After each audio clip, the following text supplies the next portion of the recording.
Booyah, people. We're live. And yes, I might have been a little late because I was stroking my hair through my Freedom Fro. All right, let's just get the lighting a little bit good here. Let me know if the audio's good. Drew might be a few minutes late, or he warned me he would be a few minutes late, so I'm just going to go ahead and take my time with the intro.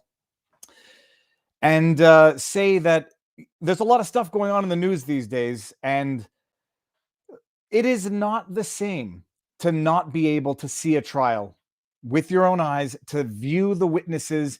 And I've got to say, it doesn't make sense to me, but it makes sense to me. There's a dog making a lot of noise up there. Hey, can someone let the dog out of the kitchen? They're going to let the dog out of the kitchen. The Ghislaine Maxwell trial is going on. The Jussie Smollett trial is going on, and it's nice reading people's tweets and reading people's summaries of what's going on, watching their videos on it. It's not the same as viewing it, and to the extent that people are going to give minute by minute, second by second tweets,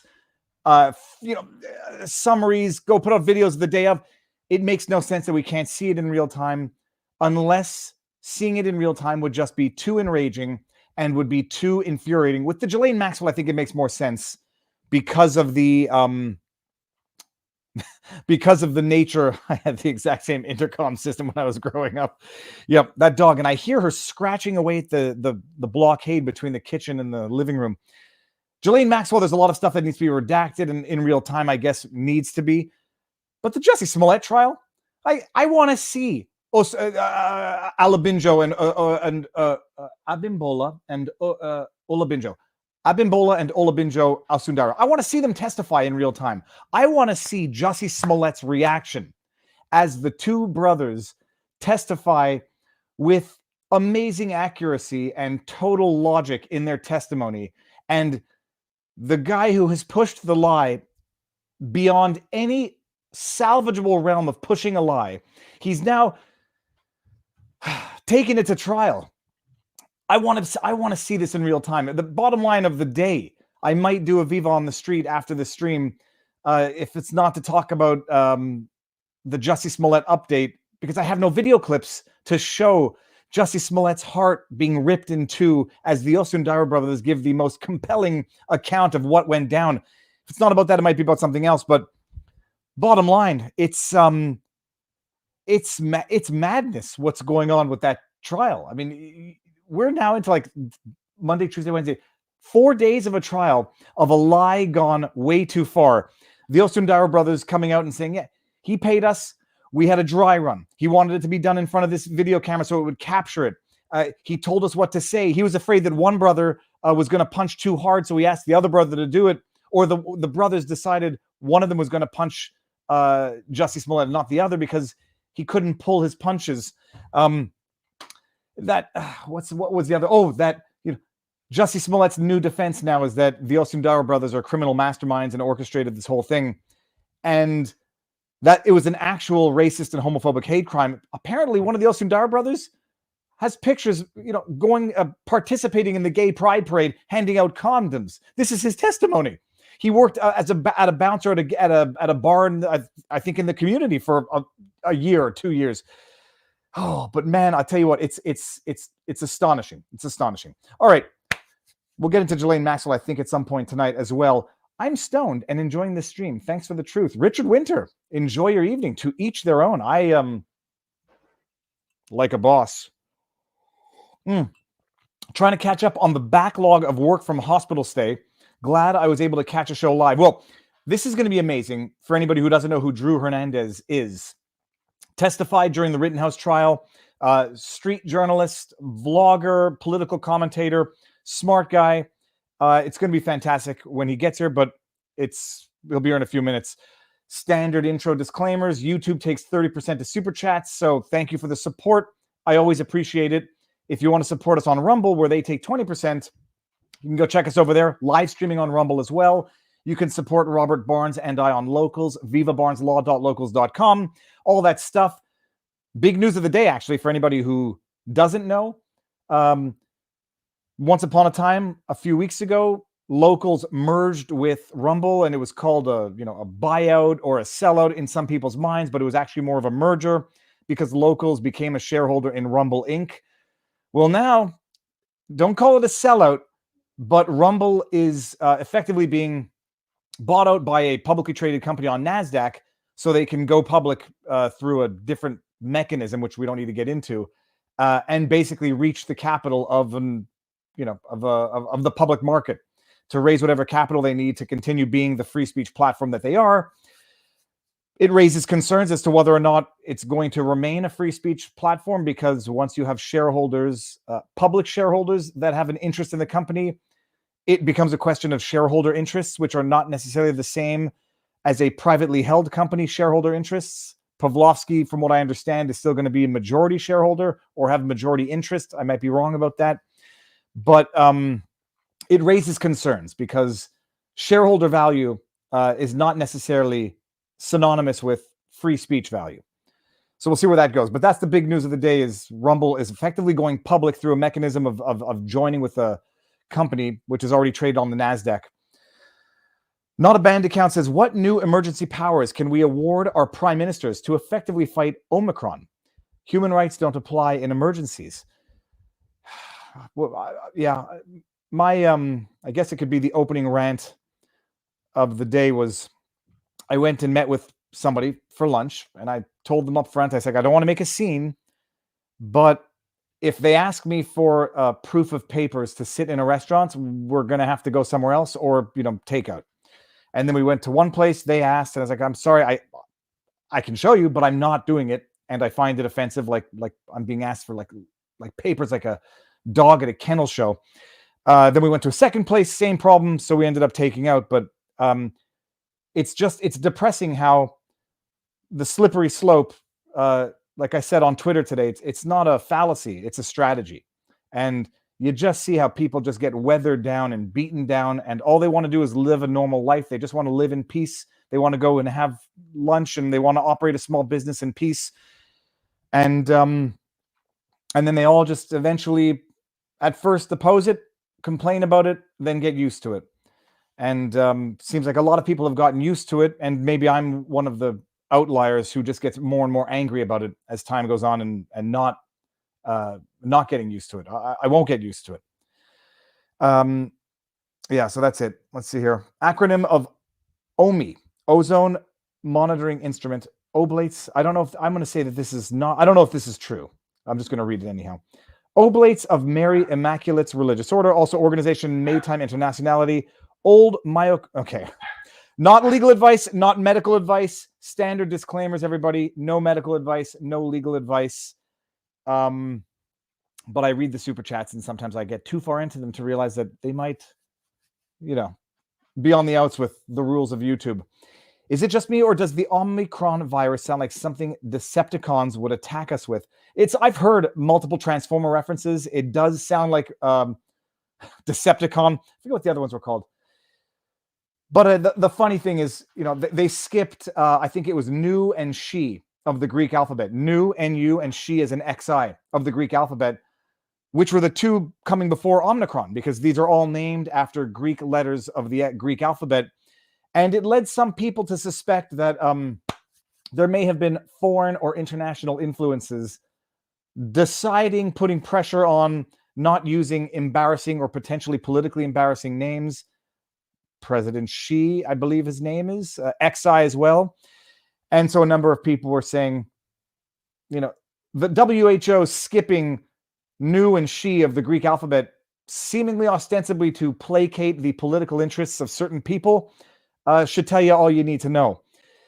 But the explanation was that Nu, N-U, sounds like new, which would be confusing, which doesn't pass the smell test with me, because they're literally calling it the novel coronavirus. So I don't see how calling it a what do they call them? A variant, Nu, could be confusing. And She, they say, XI, is a common last name. So can't use that either, which is also not compelling, because Delta is a pretty common name, word, massive international airline, faucet company. So make what you will of that, but that's that. Is there a kind of company that can never go public so we can decide which platforms to trust? It's a good question. No. There's always a way for a private company to go public. I mean, in theory, unless, I don't know, a not-for-profit, or if it's some form of a bylaws are set up that preclude it from going public, but then you can always amend your bylaws if it's a standard corporation, typically. So look, we'll see what happens. Thus far, it's been very good. They are still very good. So benefit of the doubt, but going public really, it facilitates raising capital, but it also brings in a lot of other different political interests. Real Bambuga, always. You missed my 217th super chat. I'm fine with that. Real Bambuga, thank you very much for the support and the jokes, and we'll just keep taking super chats until Drew gets in. Ron Jeremy trial in February to be a state trial could be, not only could it be interesting, what's Ron Jeremy on trial for? Couldn't be for having bad gin. He makes a gin. It's called, I believe the gin is called the Hedgehog. No, maybe it's not called the Hedgehog. Maybe it is called the Hedgehog. What's Ron Jeremy's gin called? It's actually not bad gin. Delicious. If that's a state trial. The thing is this, Kim Potter's trial is going on. Ricade is covering it.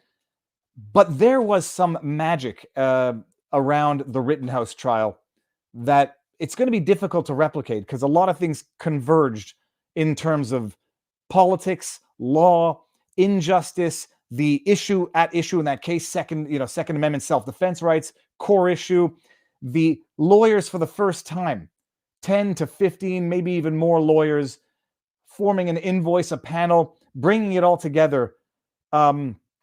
It's going to be difficult to replicate if it's ever possible. But the great thing is now that we've introduced tens, maybe 100,000 people, more, millions, maybe, to the world of YouTube law. And if it's an interesting trial that is short enough to follow without losing interest, it's going to be great. Kim Potter is phenomenally interesting, but 3 days of jury selection, it's going to be difficult to maintain people's interests for day-long streams.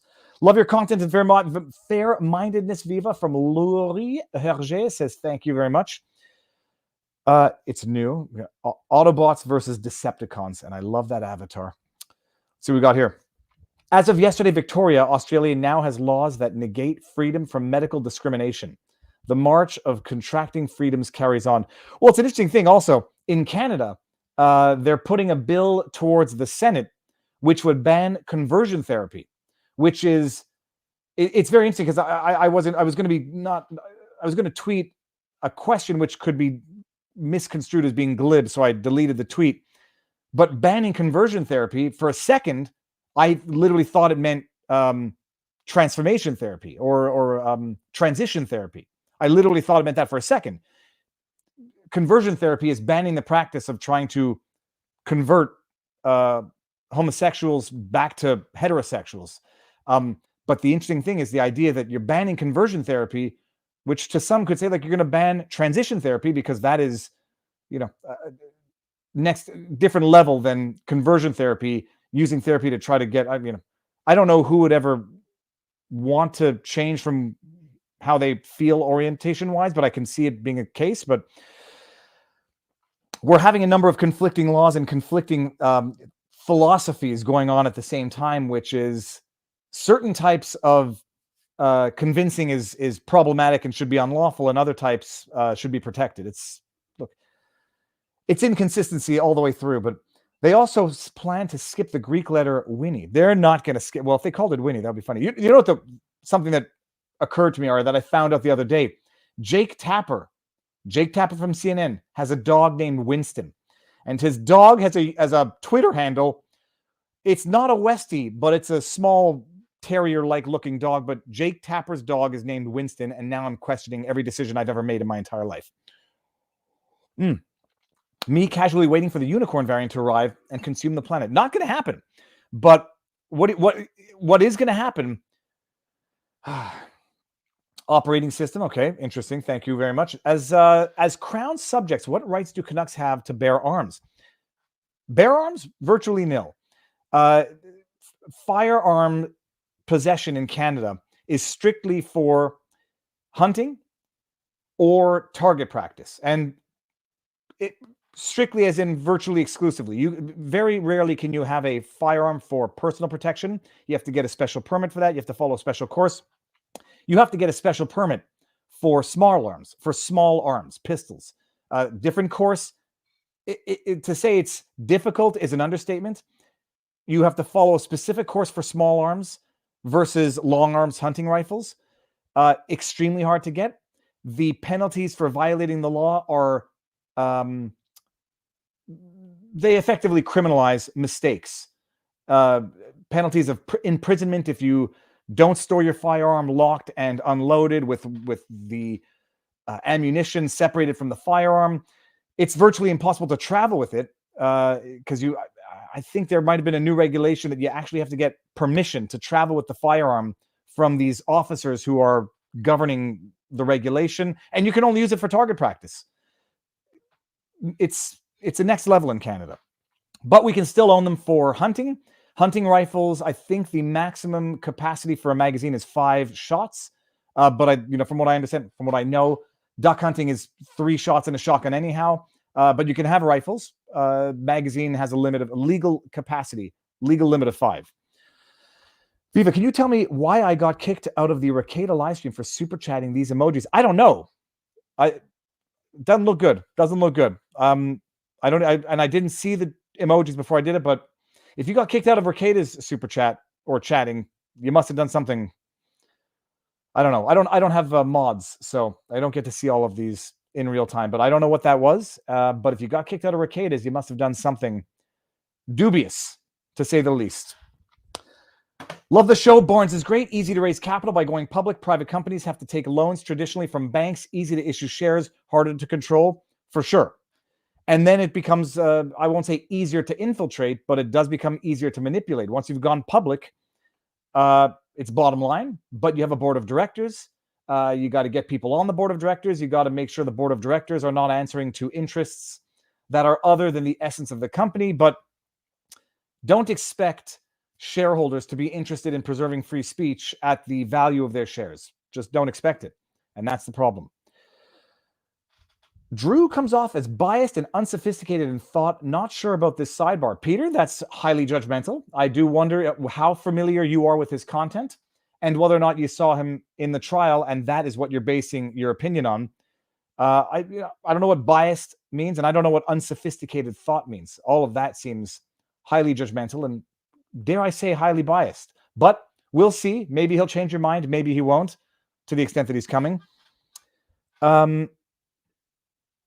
Super chat is a troll. Joe Blow super chat is just a troll. Well, I may have learned a lesson, but what was I going to say? So while we have a few minutes, Ghislaine Maxwell trial, the major updates. I'm not following it from the courthouse. I'm following it from Inner City Press. I think it's called Inner City Press. Joe Neerman, Good Logic, is there, and he's giving very, very interesting summaries during the pause. It's the internet is beautiful sometimes because he pops out, records a 7 to 15 minute summary, uploads it, goes back into the court. And the interesting thing, sorry, I'm going to take that off. The interesting thing about the Ghislaine, however you want to pronounce it, trial is that for anybody who's been paying attention, it's not revealing anything new. In fact, what I'm noticing, it's not revealing anything new by any means, but for anybody who's paying attention to it, it should be abundantly clear now that the authorities, intelligence, the powers that be know darn well what's going on here. And from the evidence, from the testimony thus far, and from everything that everybody has known prior to this, anyone who's been paying attention, it was quite clear that Ghislaine Maxwell was procuring, these individuals for people other than one individual in particular who is now no longer among the living. And so even listening to the testimony, it's clear that there were other players involved, and it should be obvious to anyone with half a brain that the authorities know who these other people involved were. Procuring underage individuals for other individuals, you know who was procuring them and you know who was involved in this. And if anyone thinks that the authorities don't, I've got a bridge to sell you that I don't actually own, but that doesn't matter because you're gullible. And so from the testimony that you have now, you have the unnamed witnesses explaining how they were groomed. You had now an expert come in and explain the grooming process, which anybody who's familiar with the process or just exploiting people in general, you know where to look for vulnerable individuals that are easy to be influenced, individuals with broken families who don't have people to talk to, are easier to manipulate, to lure, to all sorts of things. But listening to this trial, I can understand why no one could ever broadcast this trial in real time, because people would watch and people would hear and people would realize truly, deeply and fundamentally, people know what's going on, and they've known what's been going on for decades. And I mean, they know, but people are they're not ignoring it. People are busy with their day-to-day lives. And as much as you have this grassroots, on the ground journalism, for lack of a better word, although it's just analysis of court proceedings going on, people who don't want to hear, people who are too busy to pay attention, are not going to get to it. And the ones who are paying attention, I think, already knew about it. So, but basically, they've had witnesses testify that they were flown around. Ghislaine Maxwell groomed them in the sense that, did inappropriate things, had increasingly inappropriate discussions, which got them habituated to inappropriateness of their age. You could feel out who was going to be amenable to being exploited, who would be reluctant, who would be more difficult to exploit. And this is how predators work. The predators chase after sheep until the weaker ones start moving slower than the ones that are than the ones that get away. And that's where they focus their energies afterwards. And it's overall, it's a disgusting thing. Now I see Drew is in the house, so let me just see if I can go get through some super chats before we get here. So the defense attorney in the Smollett trial accused the judge of lunging at her and giving snarling sounds at her client, demanding a mistrial. I would love to see that. I didn't hear that. I will be exquisitely skeptical. But the funny thing is, when something's not aired or broadcast, nobody could see this in real time, what a lie it might be. And so sunlight is the greatest disinfectant. Oh, I just remembered my deep thought of the day. Democracy does not die in darkness. Darkness kills democracy. I should tweet that out before someone steals that from me. That was my deep thought of the day. It's not that democracy dies in darkness. It's that the darkness kills democracy. Truth doesn't die in darkness. Darkness kills the truth. And when you have darkness on a trial like this, it will kill the truth, and it will allow people to say, oh, the judge lunged and made a mistrial. And who's going to be there? The people on the ground who are going to relay the message of the accuracy or inaccuracy of what was said, instead of letting people see it themselves. How is the shock troops for allies for both world wars? How is it the shock troops for allies for both world wars become so stick up the butt with guns? Okay, I don't know what it means. All right, people, with that said, we are going to one more. Peter, Vive and Barnes' thoughts are very sophisticated. You approach it. Okay, Drew, you have someone who doesn't like you already, but we'll see if we can convince him. With that said, Peter, let's see if we can change your mind. I know that I was a little judgmental of Drew during his testimony at the trial.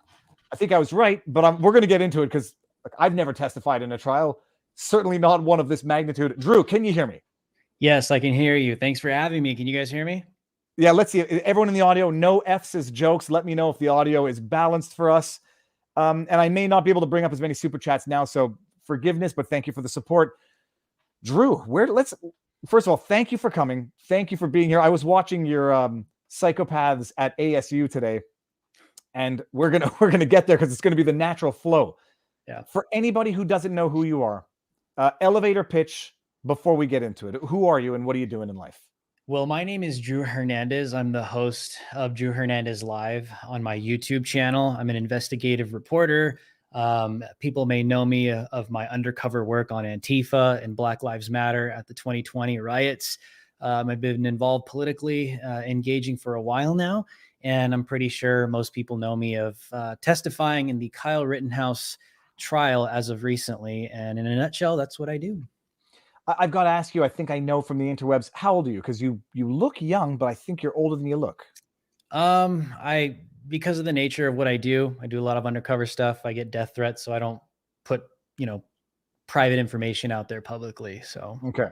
Yeah. So I'm going to continue guessing then, because everyone on the internet guesses, but you have very little gray hair, which is also surprising. Drew, okay. So starting from the beginning, how do you get into doing what you do? Yeah, well, For me, I take this stuff pretty serious. I think integrity and honesty in journalism is dead right now, not completely, on both sides. I could say this left and right. I think it's becoming more of narrative driven media and reporting. And what really got me into more journalism, investigative reporting was obviously the 2020 riots went down. And from the very beginning, you had like CNN coming out, standing in front of burning buildings, saying that these are mostly peaceful, fiery, but mostly peaceful protests. And I think people take issue with mainstream news organizations propagating and lying to the minds of millions of people. Listen, I don't care if it's coming from Fox or CNN. I just want to know the truth and I want to share the truth. And that's what really got me invested in particularly my journalism and reporting on the ground. And I think that even till right now, they're trying to act like the riots were not as bad as they really were. I think it's an important part of American history. And I might add this as well is Black Lives Matter wants to take credit for a lot of the riots that they were a part of. And I know this because when I'm undercover with these people, they don't shy away from that being known because that's the message that they wanted to get across to the United States of America. And that's just simply the truth. So to hear people come out and try and cover for BLM, there's a lot of BLM activists that are like, yeah, no, we wanted the world to know that this is what we were willing to do to get our communist message across. And Antifa as well. Anyone that comes out and says Antifa is a myth is just simply lying or not living in reality. They're very organized. They're very real. They're very active in what they do.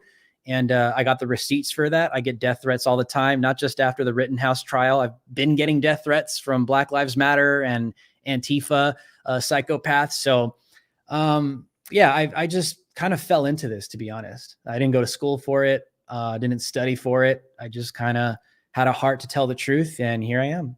And when did you get into it? Like your first, I won't say viral video, but your first experience doing this, and how did it progress? Yeah, well, I would say post 2016, after the election, I got more involved on social media. I'd make little videos here and there, did a lot of man on the street style type videos, not necessarily reporting, but just kind of going to protests and debating people that disagree with me for the sake of having a conversation. I had a few viral clips and videos on Instagram, not necessarily Twitter, YouTube had a couple viral videos, but what really got me into the real journalism reporting was the riots. That's kind of where my professional career, I would say, really took off. So 2020, I would say 2020 is when things began to change. And it started to change with, I say, like you focused on Antifa. I say at the beginning when it started to change is you were focusing on Antifa in particular. Yeah. I mean, in Portland, they rioted for more than 150 days in 2020. I was there for the majority of them, documenting what they were doing, what they were saying, the violent acts that they were committing, attempting to burn down the federal courthouse with people inside of it. That's a attempted murder. And the mainstream media would come out and say that these people don't exist and they're peaceful protesters. Summer of Love. Yeah, I remember it well. Chaz. I went to Chaz. I was there undercover at Chaz, the riots in Portland, the looting that took place in Santa Monica, Beverly Hills. But I started getting more active on Twitter. And once I started getting more active on Twitter is when my reporting started going real mainstream and viral. Someone had asked, like, Drew, how often do you have to lie to protesters you're undercover with? When you say undercover, do you mean like you show up with a camera, or do you mean that you're actually, I won't say infiltrating to make it glamorous, but are you one of them, or are you just casually recording as you do these things? One of them. I'll just leave it at that. Okay. Not committing crimes. Okay. Not committing crimes. You're not doing the, well, it was Jake Paul or Logan Paul who went to document the looting in a shopping center and may have participated in it. But the question is this now, the obvious question is, does it not get increasingly difficult to do what you're doing on the scene because you become increasingly recognizable? Absolutely. I've had these conversations with Tim Pool. I mean, Tim is like an OG in this game. I mean, Tim was covering Antifa long before any of us probably even knew what it was. He was on the street. He was in Occupied Wall Street. So Tim, I really love him and appreciate him because I could really kind of like ask him questions about how his career evolved and changed. And, he's given me advice too. It's like, dude, at some point, it's going to become too dangerous for you to be out here, because you're a public figure now. And, it's not that you're doing anything wrong. It's just, that's how your career eventually evolves. And obviously now, even after the testifying in the Rittenhouse trial, things have definitely increased and gotten more dangerous. And so, I think it's necessary. I think, and I wasn't the only one covering the riots in 2020. I think I played a huge part in it, but I think it was necessary because, imagine if there were no independent videographers on the night that Kyle shot all those psychopaths, what the narrative would be right now. And I personally believe Kyle would be in prison right now if it weren't for a lot of independent journalists like myself that night that recorded simply what happened. I think there's no question about that. It is the consensus that the 24/7, 360 camera recordings saved him in this case and not condemned him. Unlike in the other McMichael's case where the recording in the McMichael's case basically condemned them. In this case, the evidence exonerated him. Actually, I just want to bring this one up. Have you been at protests with Andy? No. It sickens me how Antifa gets away with murder and attempted murder. That was the question. At one point when Andy No got assaulted for the second time, and Tim Pool had said it wouldn't be him. He's not naive enough to go back and report on the ground given his status. And it turned out to be him. At some point, you have to say, I have to move off the ground now and then go into higher level analysis stuff or get the footage from other people. Yeah, and I take these are like personal things to me. These are my friends. Andy No is a huge friend of mine. He's helped me with so much in my career. And I've been on the ground with Andy multiple times. But again, the hard part here is listen to what we're talking about, man. It's like we're still in the United States of America, and it's like we're having to report on ISIS or something. Like, this is how dangerous it is in the United States of America, like having to cover Antifa or Black Lives Matter. And with Andy, it gets to the point where it's extremely violent and you get credible death threats. And it's not because of what they accuse you of being. They accuse Andy of being a right-wing propagandist, or they'll accuse me of being a right-wing propagandist because I just post videos of them committing crimes. And it just makes no sense, but people believe it. But to go to what's happened with Andy has been very effective with what he's done and what he continues to do. And that's why they fear him. And that's why they intimidate him and they threaten his life. But this is why it's sad, is because you have people with hearts that just want to report and they love what they do. But because there's such violent threats out there, people end up having to choose a different career path. Or like you said, let's just go with more, professional analysis here. And then they turn around and accuse you of being a grifter because you're commenting on other people's footage. It's like, well, you kind of have no choice at some point. But I think it's just a testament to who these people really are. They're not a myth. They're violent individuals that have the ability to end your career because they'll just threaten to kill you. Well, they'll say, Drew, and I know the arguments because we've heard them. You're a right-wing, whatever, partisan hack because you only cover the peaceful riots. You don't cover January 6th. You don't cover the Charlottesville. Was it Charlottesville? You don't cover you only cover the left violence and not the right. Therefore, you're partisan. Were you on the January 6th in the area on Jan 6 or not really? Well, January 6th, we definitely talked about it. I've reported on it. I, talked about how things that happened that maybe could have been done differently. I think this is just what they do. They spin these narratives. They try to just tell people what you are. They try and just tell people what you believe. They try to just label you, and they're successful with it because people believe it. And they don't even want to consider what you have to say for yourself. They just think that if one of their comrades has an opinion about you, that's just gospel and you're just supposed to believe it. And this is why I call these people lemmings, because they don't think for themselves. They don't study for themselves. They don't research for themselves. Just some fringe left psychopath on Twitter says something about me or Andy No, or even Tim Pool, and that becomes the narrative. And they don't even have the heart to sit down and have a conversation with someone like me because they just automatically accuse you of being a fringe right-wing psychopath Nazi. They call me a white supremacist, and obviously I'm not white and I'm brown, but this is what they continue to do. They slander, they slander, they slander. Here's why. It's the same thing that Binger tried to do to me. Because he knew how credible I really was, His only option was to try to discredit me in front of the entire world. And this is what these people do on the left. They know how credible you really are and how effective you are. So the only thing they could do is slander you, destroy your reputation, because that's the only option they have left. I'm going to bring this one up because I want to clarify my question to you was not an accusation. Not fair, Viva. Where has there been any violence from the right to be covered? Well, yeah, I gave you the two examples where there might have been violence from the right that got covered. But my next point would have been, people accuse me of only focusing on right-wing stories like the Jussie Smollett case, Michael Flynn. And I say, well, that's because nobody else is really talking about them. Nobody needs me to go over the impeachment, although I did that as well. Nobody, for the media coverage that January 6th got and Charlottesville got, compared to the media coverage that the Summer of Love 2020 riots got, you would think that the 2020 riots was one day and January 6th was 10 months. So the coverage is disproportionate, where it's not like it needs any more coverage, but the other stuff does. And when you when you put the emphasis on that which is not being emphasized by the mainstream media, that's how you get pigeonholed. But well, here's the thing too, and people, all my fans and my fan base that know me, they know that I have serious issues with the right. I have serious issues with Republicans. I have serious issues with rhinos. I have serious issues with police officers that violate their constitutional oaths that they take when they take the job and turn around on the American people.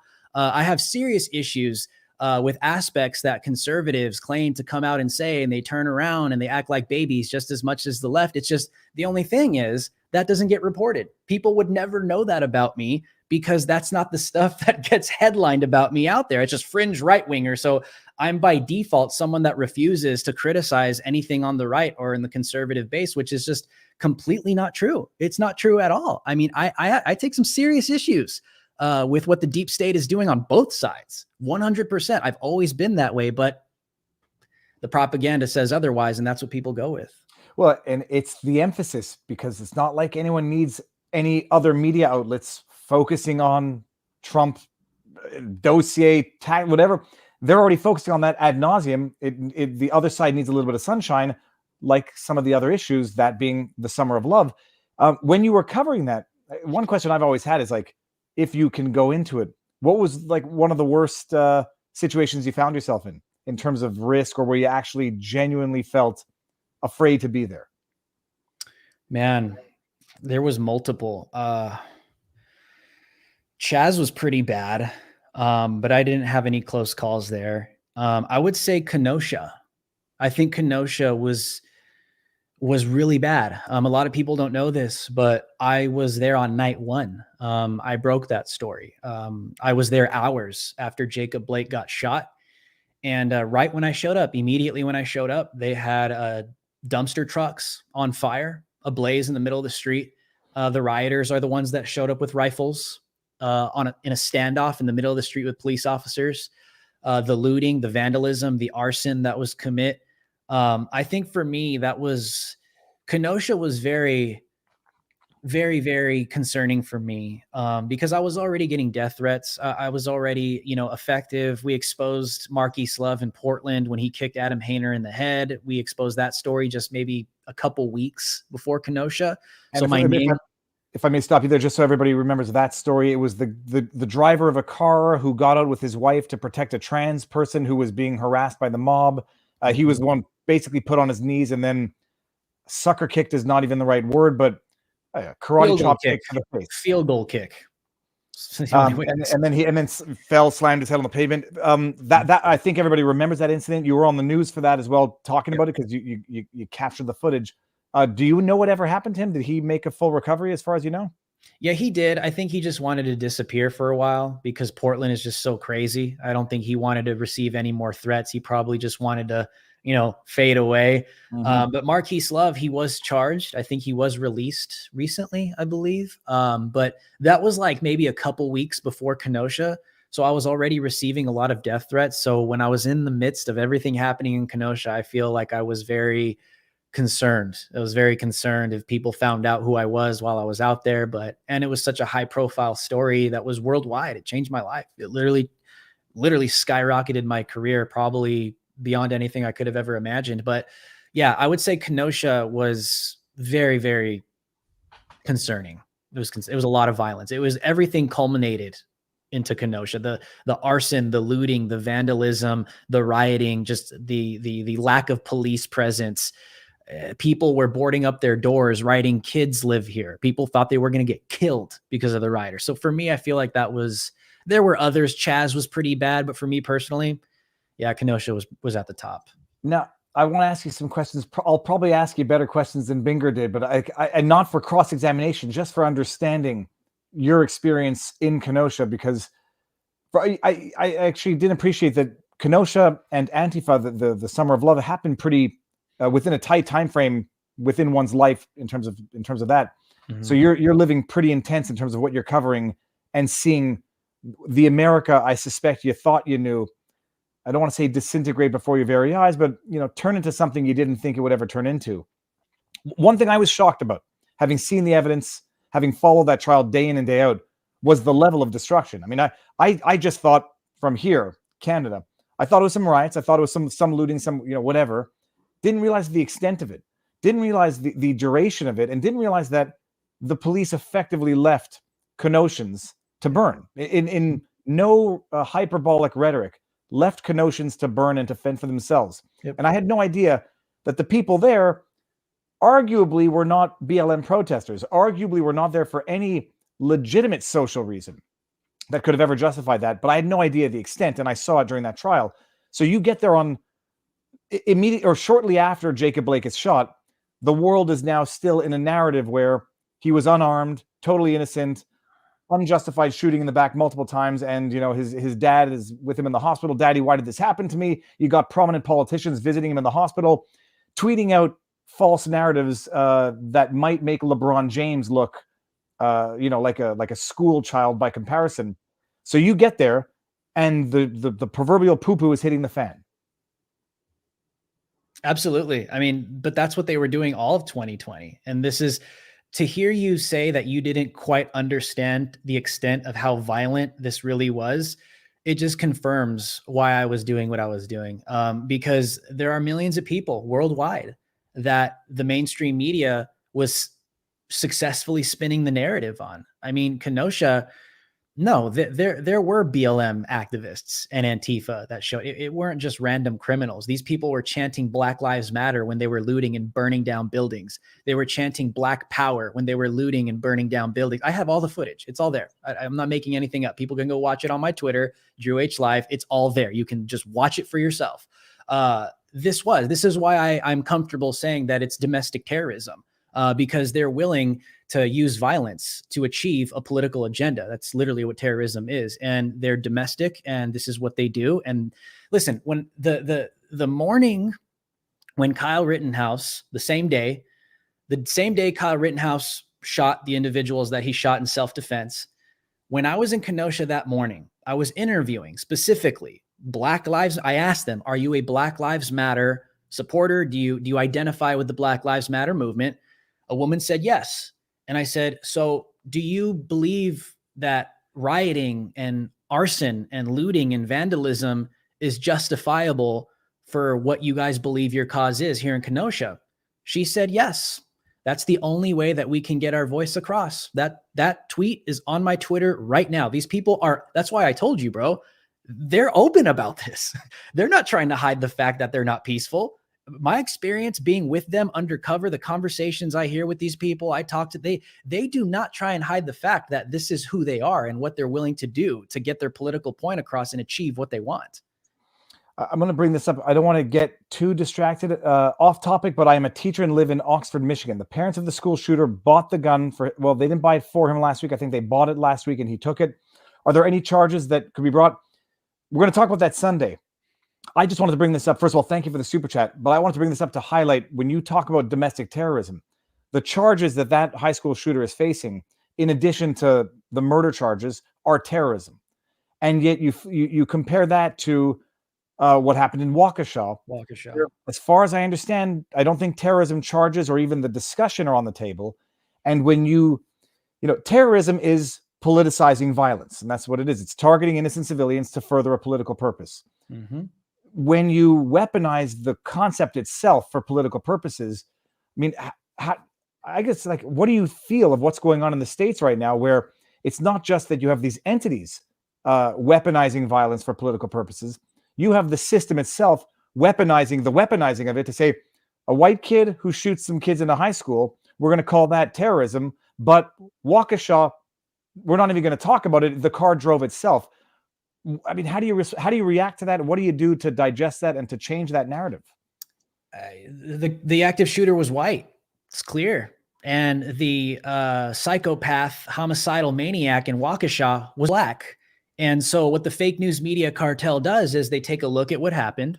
And if the suspect is white, they'll run with it and blame it on white supremacy because that's their narrative, that's their propaganda, and millions of people believe it. But if it's a black person, like in Waukesha, who has all kinds of anti-white, all kinds of racist, I mean, he was calling to knock white people and elderly white people all over Facebook, and Facebook left it up. And it appears that he actually acted on it, and he took his SUV and mowed down a bunch of white people because the guy is a homicidal maniac. And because he's black, CNN is coming out and saying that it was the SUV that drove through a Christmas Day parade. People need to understand, I don't care what your politics are, okay? I don't care if you're on the left. I do not care if you're on the right. I don't care if you identify as Republican or Democrat. You should be seriously concerned when the media is coming out and propagating lies in order to get you to believe a certain narrative, whether it's left or whether it's right, especially for a political agenda. That is how we end up in totalitarian fascist states, communist states. The only thing we're missing right now is a legitimate dictator. And right now in the United States of America, all we need is some superstar individual to step in and have the entire mainstream media on his side to communicate to the people everything they want to communicate to the people. And it just blows my mind that we have people like President Joe Biden, puppet President Joe Biden right now, literally imposing jab mandates against the will of Americans. And people are like, it's not against their will. They have it. When you're threatening people's livelihood, that's pretty serious, man. And we don't have BLM saying a word about it. I mean, we do in New York, but not nationwide like it was over for George Floyd. Antifa's silent. Antifa's 100% silent. And it's because of narrative. People are not willing to just be honest and tell the truth. If it fits their narrative, they go with it. And it's just so sad. It's so sad that this is where America has come. And to me, I think it's only going to get worse. And I think that truth tellers and people that just really don't care about a political agenda or narrative, that just want the truth out, are going to be super effective right now coming in the future. No, I mean, I agree, and it's a tough thing. I just seeing the way they weaponize charges, weaponize prosecution, weaponize the justice system itself. Mm-hmm.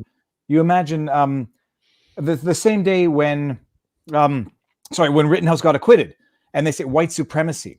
If the shooter were black, he would have been in jail, ignoring the fact that the very same day Kofi the Fifth or Kofi the Fourth, the kid, got acquitted. Mm-hmm. Under very, I will say, similar circumstances, but got acquitted. A black kid got acquitted. The very, earlier on in the year, a black kid in high school, a high school shooter, out on bond or bail, whatever it was in the state, $75,000 the same day of the shooting. And it's just, gaslighting is the only word for it. It makes you feel crazy because if you know these things, you question your own reality, you question your own sanity, but you see the way that everything has been weaponized now. And yeah, so you got truth tellers, or call you inject your opinion according to Binger, but your footage does not have any opinion injected into it. Okay, so let's get into this trial business. Was this the first time that you've ever testified in court? Ever. Okay. I've probably maybe been to court like once in my life for like traffic violations. I've never done anything like this in my entire life. Never studied law. Just no. And I should say, I was in small claims once for an unpaid legal bill. It's not fun. It's not fun having a judge ask you questions. And I think the small claims at the time, it was a small amount, like $1,000. It's still not fun. Yeah. But you get in there. Okay, if I may ask, and feel free to decline to answer, did you prepare for this? Did anyone prep you for this experience that you were about to endure? No, I mean, I just, I got into contact with the defense, and, I got my lawyer. And then once I got my lawyer, I said, hey, here's the footage. Here's everything I know. Give it to both of them. He was accusing me of being biased because I apparently hired a lawyer that was on the same firm as someone else on the defense team, which I was just unaware of. Like, I'm being honest. And I said it, I'm unaware of this, completely unaware. So I'm hearing this. This is news to me, literally in the day, in the courtroom when that unfolded. But I'm just giving my God honest intentions. I got my lawyer because I wanted to appear unbiased, so I could make sure that he gives the footage to both parties. Now, I'm not a lawyer, bro. I'm not familiar with how this is all supposed to work, but I'm just saying before God, my intentions were to, maybe if I get a lawyer and I have him send them both, both sides my footage, maybe that'll be okay, but still didn't work out. Binger is just an idiot. we're going to get into it, but yeah, hiring a lawyer, if you can do it, is never the wrong thing to do. Nobody should represent themselves in their own case, even if you are a lawyer. And I can tell you that from experience and from practice. I'm going to bring this up. Cass Arthur says, Mr. Frei, watch the movie done by Nick Siri, an actor who told the truth about Jan 6. The movie is called Capital Punishment. I will definitely watch it. Okay, so you're there the night, by the way. I mean, you're there. For the crowd who may not know, we know all the angles now.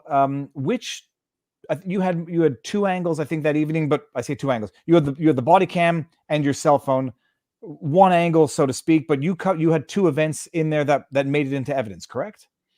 Yeah. What I submitted to them was over maybe 80 to 100 videos, full body cam of the entire night. That's what I could provide to both sides, was the context of the entire night, what led up to this. Rosenbaum's violent behavior, which is not my opinion. You could watch it, literally watch it. My intention was to get this footage to both sides. I wanted the jury to have this in their hands. And at the same time, that's what I was there to do on top of my eyewitness testimony. I could have sat there in that courtroom, pushed play with everything that I sent to them, and said the same things that I was claiming under oath. Wouldn't have changed a thing. And they were saying I'm biased, which I'm just telling you, I don't even have to watch the footage when they're playing it. I already know what happened because I saw it. So I think that's why Binger saw me as such a threat, because he knew everything that I had. I didn't hold anything from them. I sent it to both of them. So he knew everything that I had in possession that told the truth on video. He knew every single, and you remember when he was coming at me and he was saying, oh, so you recorded on your body cam and then you recorded on your phone? You spliced it together? And then he tried to splice, maybe like digitally, sync. That's kind of a thing. It doesn't change the narrative at all. But here's the thing people miss about that. Binger knew that I sent him all the raw footage, all of it, yet he still said that. So he knew that he could have taken a look at everything I sent them, but he chose not to say that in front of the world because of why? Because he was just trying to discredit me, because he knew how much of a threat I was to his case. And it's not that I came in with an intention. It's just I came in to tell the truth. That's what happened. And he knew that. The trial's over. I can ask these questions now. When did you send them all of your video footage? Like within the context of the trial itself? Maybe about a week before I testified. So you sent it to them a week before you testified. So give or take within the context of the trial itself. It's not like it happened. You didn't do it. I guess, when did you first know that Binger was going to be the prosecutor in the case taking it to trial? I don't think I knew about Binger until the trial actually started. Okay. Yeah, I wasn't really too informed of what was going on exactly. But obviously it was viral. It was just on everybody's mind, all over everyone's feeds. So yeah, I had no idea. I didn't know who Binger was until I started seeing him on social media because of the trial. And yeah. And so do you get a subpoena or No. are you, or no? So it's okay. And you send it to both prosecution and defense for the first time that you know of, to both of them. Yeah, I instructed my lawyer. We agreed the best thing to do was have my lawyer submit it to the state and to the defense. They were both requesting it. So that's what I did. And you had 80 hours. That was 80 hours over 80 Over videos, 80 to 80. like 100 videos. Yeah. Yeah. All right, so you get the days leading up to it, but the evening itself, Drew, because I mean, I think we see it and we see it on our computer screens. It's sort of become not tokenized, but it's sort of become a movie for us, people watching, and not an actual experience. You're there that night and you see this all go down. I'm going to venture a wild guess. This is the first time you've ever seen anybody get killed. Get killed. Yeah. Yeah. That was my first time. I've seen people close get killed. But yeah, that was the first time I've ever seen somebody get killed like that.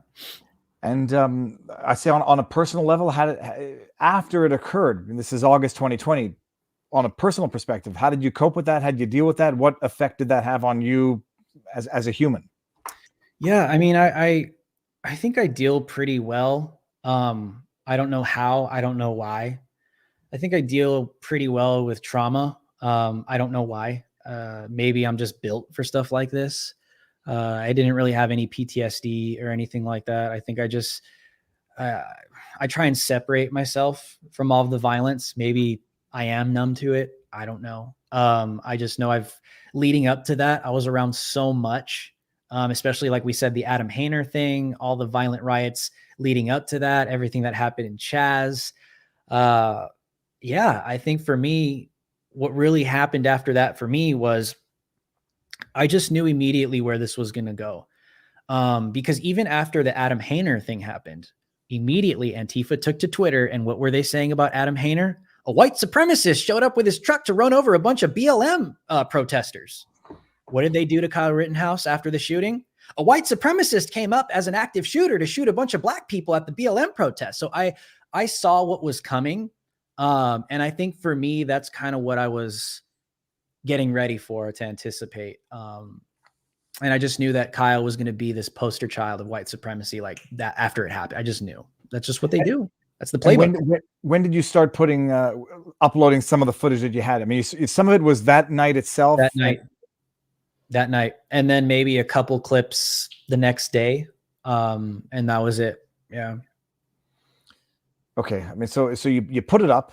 I say go viral. It sounds very cheap and tawdry, but you put it up and it is now national, if not international news. Worldwide. It was, it was international, not just on this night, but the first night as well. Worldwide. I was getting messages from, shows in Israel, Greenland, all over. It was pretty gnarly.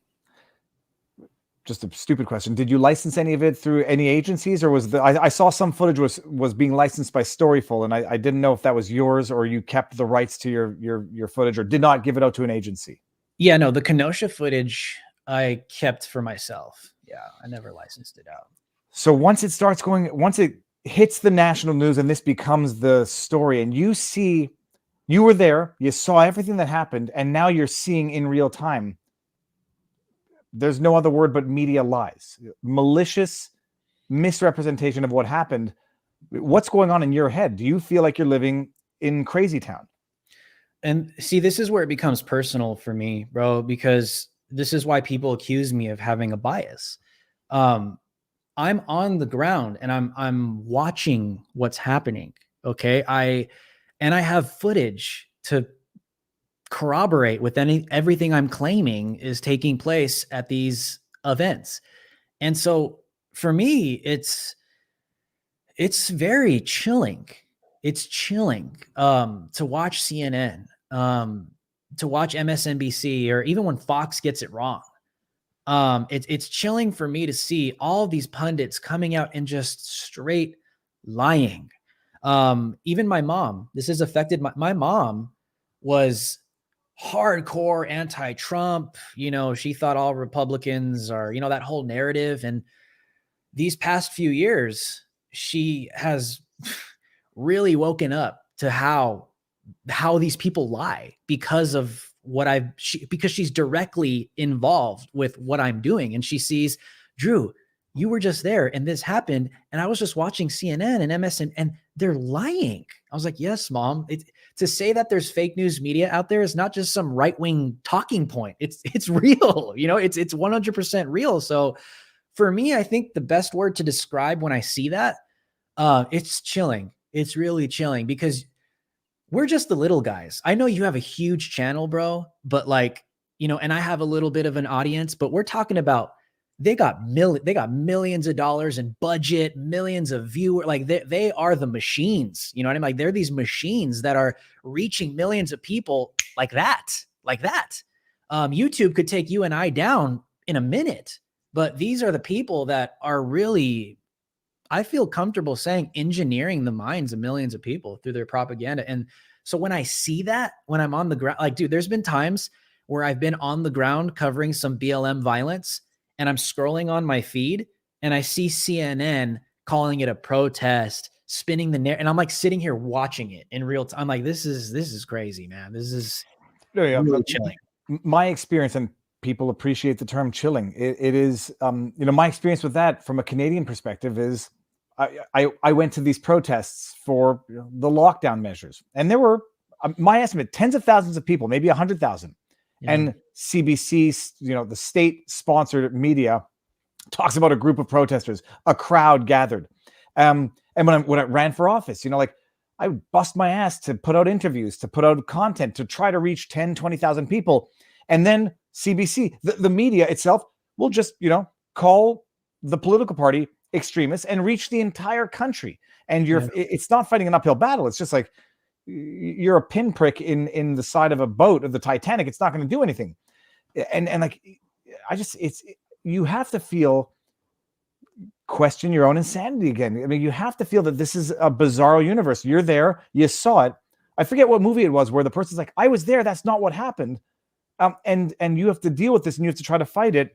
I mean, you have your YouTube channel is reasonably sizable, but you really get the news out on Twitter. But when you get this news out, what is the response when it starts getting out there?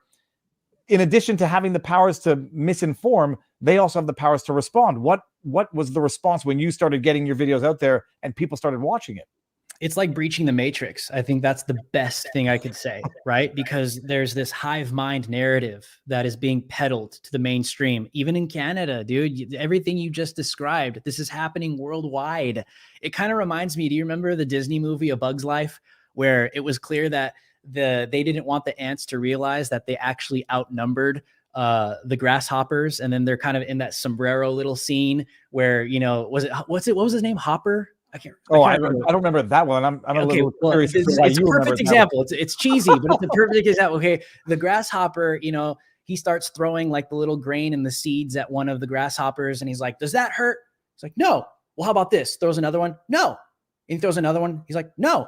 But then the whole casing that's holding like hundreds and hundreds of grain, he pulls it down and it crushes the grasshopper. And he's like, "You let one of these ants stand up to you, and then they're all going to get bold and stand up to you." For me, that's like the perfect example of what the deep state and these authoritarian, totalitarian regimes in Canada, in Germany, in France, in the United States of America, that is literally what's happening in this country. They fear. Why don't they want the world to see, bro? Why don't they want the world to see that there are millions of people out there that oppose tyranny? Because they don't want others to get emboldened to literally push back on their tyrannical regimes. It's just as simple as that. And I know that's a cheesy example, but for me, in my young millennial mind, that's just like that's how I connect it. And I think that's why, the Nazis did the same thing. The Nazis were masters of propaganda. They were masters of utilizing technology. They had radios. They had custom radios in every German's house so they could be directly connected with their Führer to hear everything that they wanted the people to hear. For what purpose? Just so that they could have a connection? Is for control, for dominance. They want to control the minds of millions of people. And it's very chilling that right now worldwide, we have CNN, we have mainstream media companies that are acting the very same way, like literally the same way. They want to control the minds of people because they don't want people to wake up to the reality that they want you to feel like you're the minority. They want you to feel like you're the only one out there that still has these pro-freedom values. You're the only one. You're the outcast. You're the black sheep. Look, if there's nobody else out here, there was only 100 people. Like you said, there was only 100 people that showed up to this protest when in reality it was thousands, right? They don't want people to be emboldened. They just want people to obey. And I've always said, like going back to the Gina Carano post, comparisons to 1930s Germany, they're always troublesome because they always they lead to problems. But I'm getting to the point now where, especially seeing what's going on in Canada, I might get to accept the fact that the analogies, there's enough similarities to start making these analogies, because I forget what it was that triggered me today. Oh, I'll get to it'll come back in a second. So your videos start going out there in the wake of the event. I presume you start feeling backlash. Right? It's a loaded question, but you start getting DMs backlash, or are you getting? Oh, yeah. After every riot or anything that like I said, everything I do is undercover, and people that are just like, you're just this right-wing fraying individual. Like, okay, why does Drew need to go undercover? Because I get death threats. Number one. Number two, Drew has to go undercover because that's the only way you can catch these people doing what they actually do at these places. Why does Antifa, okay, you go to Portland Antifa right now. Why does Antifa call for no press, no videographers? Why? Why does Antifa have to cover their identities? Why do they have to cover themselves with face masks? This is pre the pandemic. They've always done this. Because they actively commit crimes, and they're willing to do that to get their political point across. And people need to ask themselves these questions, because it doesn't make any sense. If these people were so peaceful, then why does Drew need to go undercover? Why do other journalists have to fear for their lives when they're simply reporting on a so-called peaceful organization? Makes no sense. It's not that we're the agitators. It's these people. I challenge anyone. If you're a leftist right now, okay, and I have to be careful saying this publicly. Don't do this. I guess I'm just saying this hyperbolically. If you're a left-leaning individual and you actually think Antifa and BLM are peaceful, the next time Antifa announces a direct action in downtown Portland, go to it wearing a Make America Great Again hat and tell me how it goes for you. It's not going to go well for you. I can assure you that. You will get physically assaulted, okay? And they will tell anyone around their own press to turn their cameras off. I've seen this so many times. And I've documented it undercover many times as well. This is what they do because they are violent. So we have serious concerns about these people because that's the reality. I wouldn't have to go undercover if they were peaceful. I want to bring this one up here because this is an interesting thing. Seeing how heavily you use the platform, Drew, are you at all concerned with the new direction Twitter may be headed?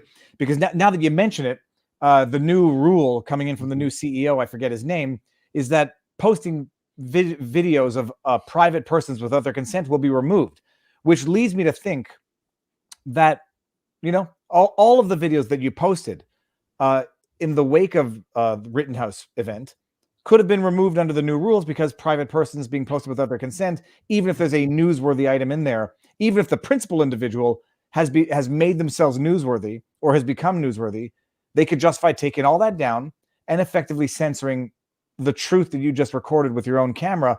I mean, I think it's an obvious thing, but do you see that risk coming into play now? Yeah, I think what's more concerning is that the new Twitter CEO is on record saying that Twitter is not bound by the First Amendment, especially particularly having their business open in the United States of America. I think this is no surprise. These people do not believe in American values, and freedom of speech is not an American value. That's a human right, okay? Worldwide. I don't care if you're a Republican or a Democrat. I believe in your God-given right to free speech. But obviously these people don't believe in that. And even in the context of his statement, he says, the reason why we're not bound to the First Amendment of the United States is because the times are changing. We want to avoid misinformation. We want to avoid physical violence carrying out on our platform. The only problem with that is once you start dictating speech, you get into some serious territory, because if you don't allow people to just simply speak, then now you're controlling not only the narratives, but you're controlling what people can or cannot say. And they make the argument, well, it's not the real world. I mean, the majority of everyone, that's the new literal town square, the space where people are speaking. So it's very concerning. I think, I don't know what the nuances are. They were very vague about that new rule, and that's what they do, right? And you know this, being on YouTube, whenever YouTube changes their rules, it's very vague. There's nothing specific, and you don't find out until you violate something, right? And then, oh, by the way, you know what I mean? So that's how I see this going. No, that's it. It's nebulous rules strictly so that they can be weaponized for political purposes. Like once upon a time with the EUCD, the European Union on Copyright, I forget the full acronym. The issue was, then they said, well, what was the issue? I'm gonna forget it now. The issue is about copyrighted materials where the copyright trolls, in theory, could use copyright law to remove newsworthy items from the internet in a way that would be totally politicized. So politicians getting caught drunk driving or whatever, someone acquires the copyright to that and then issues strikes to take it down off the internet. And it's not in the rules themselves, but how they can be weaponized given their nebulous nature. But I do want to bring this up, Peter, because I think if you have swayed one, you have swayed many. Peter, the same Peter who said from the beginning, and I'm not going to bring it, doesn't matter. He says, if one ant stands up, they all might stand up. Those puny ants outnumber us 100 to 1. And if they ever figure that out, there goes our way of life. There it is. Sorry, Drew. I misread you. Peter, thank you very much. Thank you, Peter. There it is right there. Bug's life. Well, and now I never realized that there was a hidden message in there that applied to the real world. Dude. It applies. That's when Disney, was putting out decent content, but now they're just, useless. Now, so you get the events, you put them on the internet, the world explodes, so to speak. But now your involvement in this, what happens with you involvement with Rittenhouse in the year following the event to the trial? Yeah, I was not very vocal about it. I just was very observant. I also saw that, big tech, Facebook was banning anybody that said Kyle Rittenhouse was innocent or acted in self defense. I mean, Twitter was taking action on individuals. I think Cassandra Fairbanks was one of the first people that said like Kyle Rittenhouse is innocent, or she said Kyle Rittenhouse acted in self defense. I think they banned her for, or they put her on suspension for an amount of time. So for me, and this is hard to say, and I don't want people to misinterpret what I'm saying. The way that 2020 was, I was moving from one riot to the next. So after Kenosha, there was something going down somewhere else in Portland, and then on to the next one. There was something going on in Seattle. There's something going on in DC. There's something going on in New York. So I couldn't really spend too much time on this one particular event. I was constantly moving, covering many different things. So I didn't really spend too much time on what happened with Kyle at the time, because I was constantly moving around the country. And then obviously this was near the election. And so election coverage, we got occupied with all that stuff. So that's kind of where I was last year. All right. And then let's say just bringing it back to the trial, because I want to get to your video from today on your channel, which is your YouTube channel is what? Drew H Live? Yeah, just Drew Hernandez. Okay. If you're lucky, if YouTube doesn't hide my name anymore, I'll tell you one thing. It doesn't come up, Drew. it took me a link from your Twitter feed. So you don't get summoned. So how do you know that you're a witness for the trial? How do you know you're going to be called? I think so when the trial started, I started getting tagged all over Twitter. People are like Drew Hernandez and like Elijah Schaefer and some of the other people that were there were all listed as a potential witness in the trial. So obviously I'm a public figure. I'm on Twitter every day. That's my job. So that's when I saw, and then, someone sent me a clip of it and I confirmed it. I was like, oh, wow. I guess I have been named. So that's how I found out that I was named as a potential legitimate witness in this trial. To be called. Yeah. To be called. So, and did you, you were called as the defense witness. So they contact you. Do you go out a day before? Do you go out for the day of and then leave? Like the trial itself, what was that experience like? Yeah, I think I flew out the night before. And then the day after, which was Veterans Day. That's when I testified. I'm telling you, man, like I'm a public speaker. I've been public speaking for more than a decade. I've been on Tucker Carlson like 10 times at this point. I've been all over, but this was different because I was under oath, and I'm always telling the truth, but it just I've never done anything like this. But like I wasn't seeing it as like a media opportunity. You know, it was like, this is some serious stuff, man. Like, for me, it was very intimidating. I'm just going to be honest, very intimidated, you know, because I've never done anything like that in my life. And I don't know how, you know, courtrooms are functioning. I don't, that's why if you noticed in the trial, the judge would have to kind of correct there was at some point in the trial where you were referring to Kyle as Kyle and Mr. Rosenbaum. Like, I was like, oh, okay. I guess that's like how it's supposed to. Okay. I get it. Like, I'm not familiar or read into that kind of stuff, you know? So for me, it was intimidating, man. I mean, it was something that I've never done before. I knew that the world was watching, and I was just focused on telling the truth, not my truth, the truth, because I had it on video. But that was my main intention, was to get my footage to the jury because they were the ones who needed to see it. Period. It was them. When Binger, first of all, did you get close enough? It's going to a totally bizarre question. Did you get close enough to Binger to smell his cologne? I didn't, but I told him thank you. Because it's a very bizarre thing. People don't know this, but when I was done testifying and the judge was like, you're excused, sir. I got off the stand. I walked past Binger and I said, hey, thank you, man. And I just kept walking. Dude, he gave me like so many shout outs. Like, he shouted out my YouTube and my website and my, like, multiple times. I was like, hey, thank you, man. I mean, hey, I didn't have to do that, but if you wanted to, that's fine. Because I have a thing. When I have an impression of someone, I want to know. I need to fill in my olfactory sense, because the way I feel about Binger, I have him placed on a certain cologne and not a cologne that I like. But when Binger said to you, you're under oath during your testimony, I tweeted out earlier today, does that irk you as a witness? Because I know it's something all lawyers do. When you have a deposition, you say, may I remind you that under oath, and you try to intimidate them.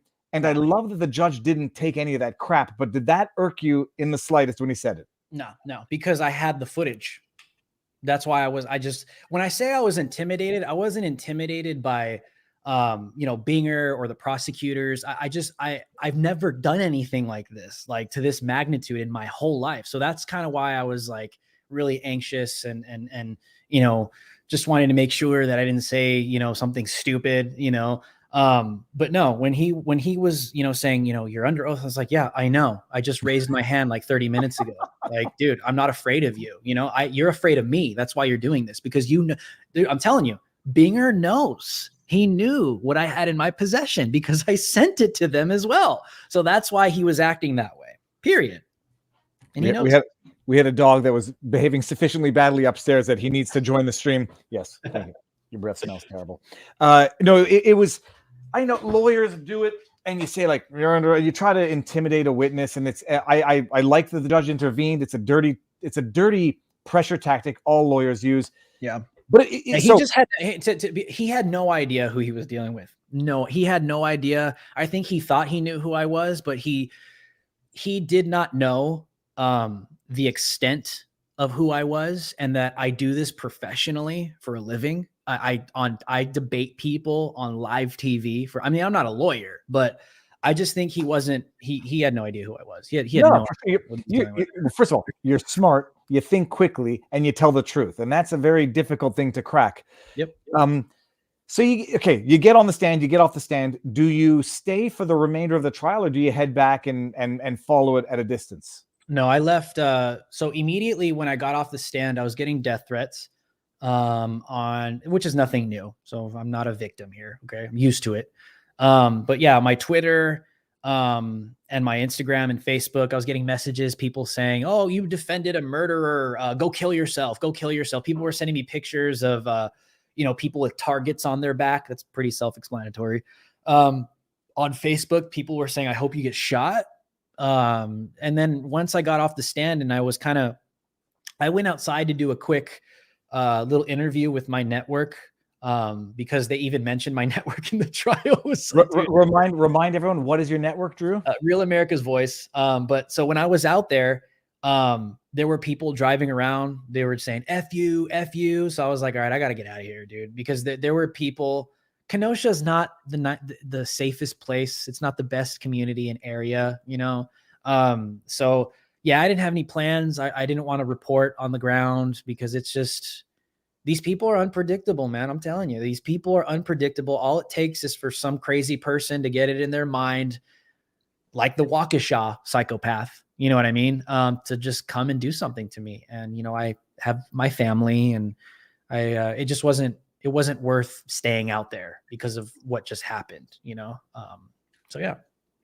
Okay, well, so, and then we all know what happens. Kyle gets acquitted, and the mob does not relent, and now he's pulled out of ASU is Arizona State University. University, yep. Mm-hmm. Yes. Okay.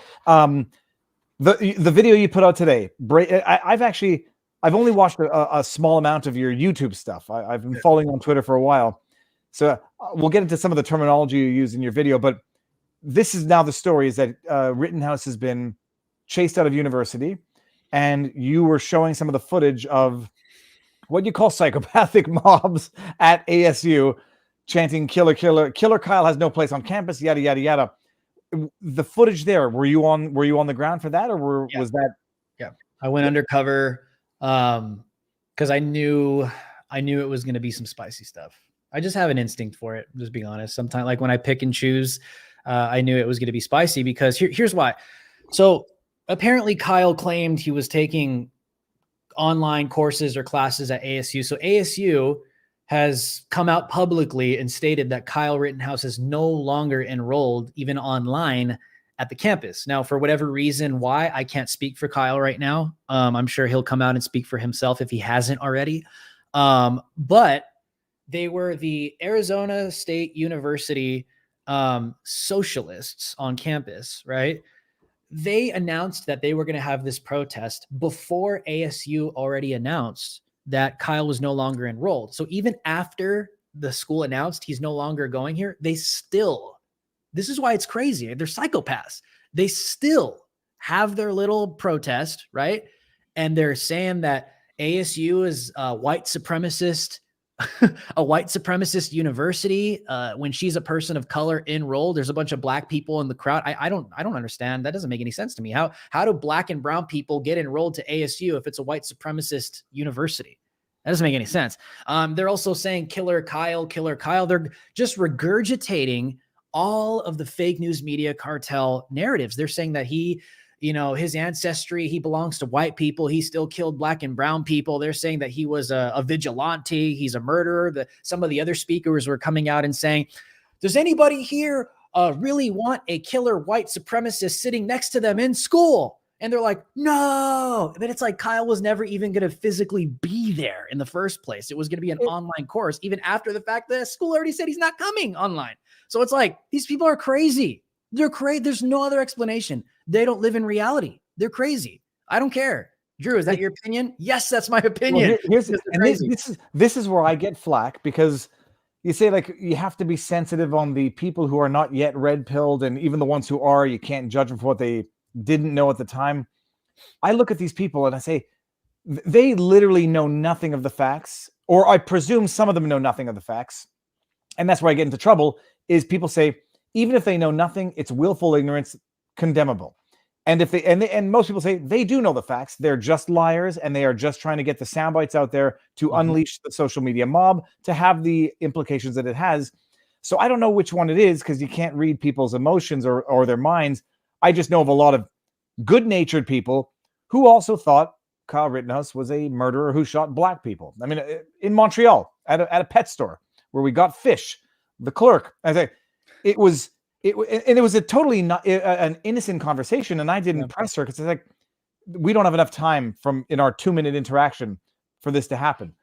But there are people who just don't know, and they just start acting on their own benevolence or their own self-perceived benevolence. But there are ringleaders and there are tier people pulling the puppets who know, and they know they're misleading people. And so then the question is, Drew, this is the metaphysical existential question. How do you crack this? How do you crack this paradigm? How do you end this sequence? You know, I don't know. I'm sure your viewers will know what I'm talking about. Is it Yuri Bezmenov? Yeah, have you seen that video?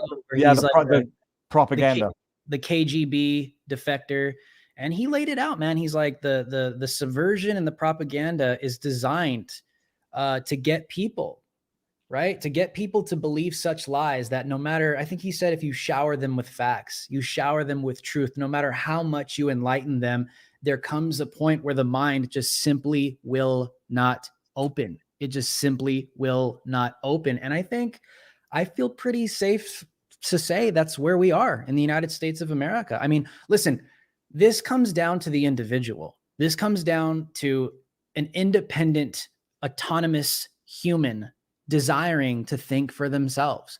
And I think what's happening in the universities is we have universities, and Canada is even worse. Canada's even, no offense, but I think Canada is probably even worse, right? But in the United States, our universities are not teaching kids how to think. They are teaching them what to think, and they're being groomed to live their lives this way. So when they take this type of thinking where they're not seeking stuff for themselves, they just regurgitate what they've been told. This is why they translate over to, they listen to CNN, they listen to MSNBC, they listen to whatever's propagating them that fits their own confirmation bias. And this is how they decide to live their lives. I think a lot of people right now, they just, and you see this on the right as well sometimes. I mean, people, listen, Trump supporters don't like me when I come out and I say, I don't like how Trump is not aggressive against the vaccine mandates. I don't like that at all. I don't like how Trump came out and pioneered, literally quarterbacked Operation Warp Speed. I don't like that. But people don't like when you talk like that because, oh, you can't say anything about the right. Well, I say it anyways because it's still the truth. All right. And I'm telling you, man, people who know me know that I talk like this, and conservatives hate when I talk like this, but it's just the truth. Trump has addressed it here and there, but I think he needs to get more aggressive against the jab mandates. I say that to say this: on both sides, you cannot just be loyal to a person, a political ideology. You need to be loyal to the truth, whether left or right. And that's going to balance you out. That's going to balance your politics. That's going to balance your worldview. That's going to balance you as a human being. I'm not telling you what to think. I'm trying to tell you, just think for yourself.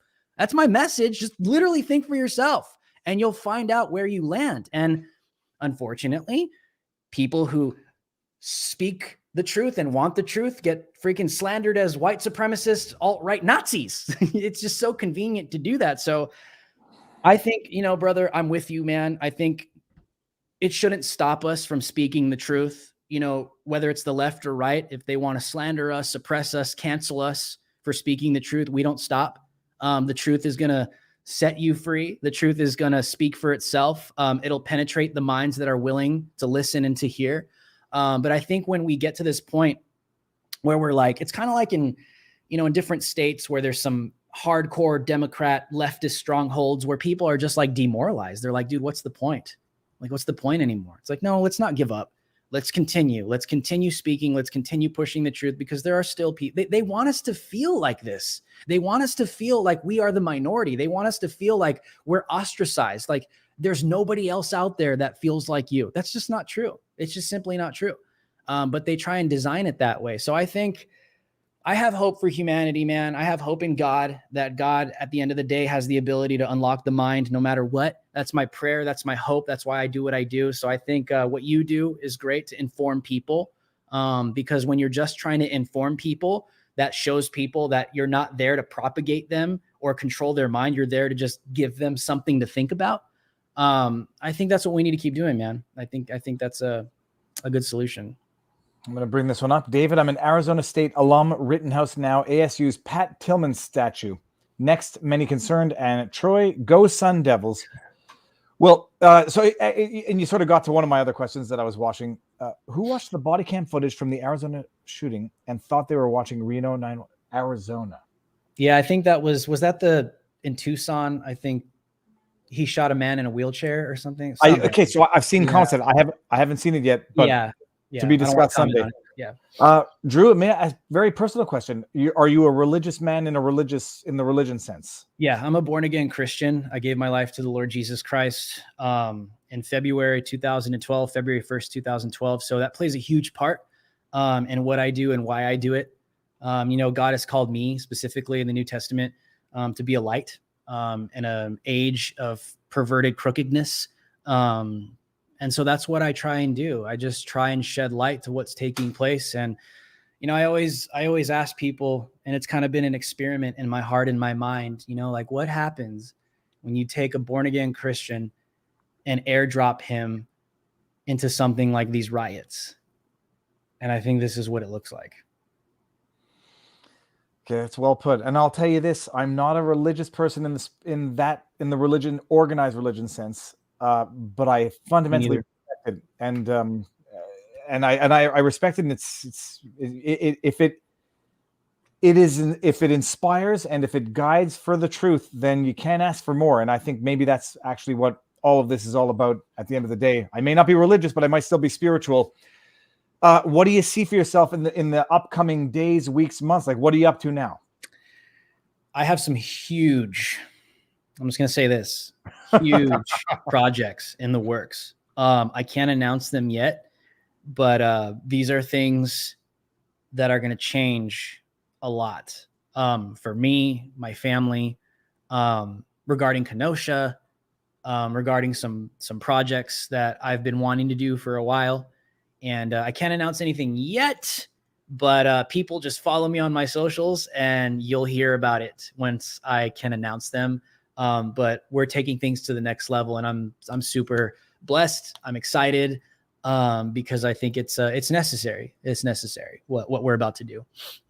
Okay, and now remind people where they can find you on the socials.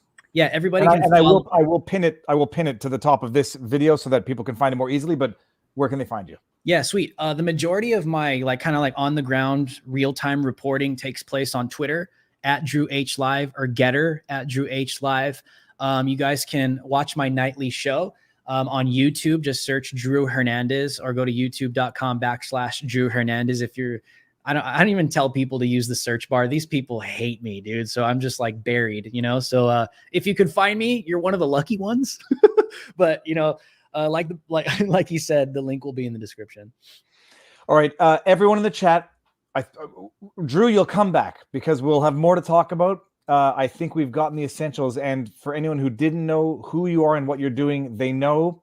And a light, I won't say a light at the end of the tunnel, a light within the tunnel. So, Drew, thank you very much. Everyone in the chat, thank you. Drew, stick around. We'll say our proper goodbyes. Everyone else, Sunday night live with Robert. What else? Tomorrow? Oh, tomorrow I'm going live with The Quartering at 4:00 in the afternoon Eastern time. So that should be fun also. Drew, stick around. We'll say our goodbyes. And everyone in the chat, thank you very much and enjoy the rest of the